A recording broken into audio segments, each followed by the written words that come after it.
Everyone may know the name of America's most notorious prison, but few know what really happens behind the barbed wire at Guantanamo. RT has been given rare access to the facility that's been indefinitely detaining terror suspects without charge for more than a decade. After a few months of paperwork to get cleared to visit the base, the trip to Gitmo, a hop and a skip from the Big Apple to Fort Lauderdale in Florida, and from there, a short hour-and-a-half flight, one largely kept under wraps with no indications of it on departure boards. The minute we land, we're greeted by escorts who stay with us every step of our trip, the Special Guantanamo Joint Task Force media team.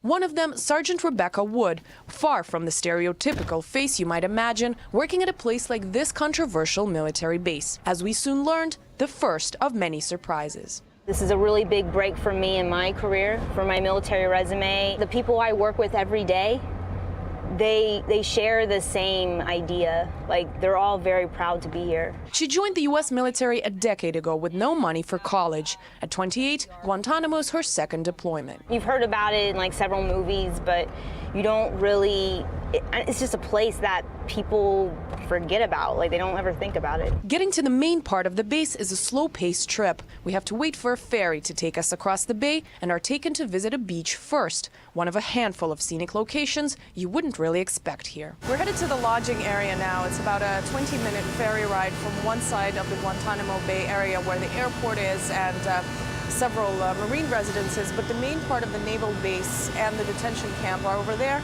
and that's where we're headed now. Given its reputation, Guantanamo isn't quite what we anticipated.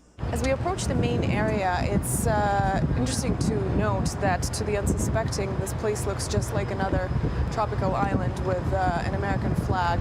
You would never be able to tell that this is the place housing one of the United States' most notorious prisons. The lodging area we're taken to is like any typical hotel, with palm trees and a marina right out the window. First impression, this can't be the place that has been casting a long shadow in America's human rights image for over a decade, where torture allegations, hunger strikes, and force feeding have been making headlines. I remember when I moved here, I thought I would just see like people in orange jumpsuits and fences everywhere, but I mean, the families all stay on one side and the rest kind of happens on another. The other side is where a total of 779 detainees of America's war on terror have been kept since 2002. A total of 164 now remaining at a whopping 800,000 taxpayer dollars per detainee per year, even though more than half of them have been cleared for release. We are in a remote location that factors into the cost.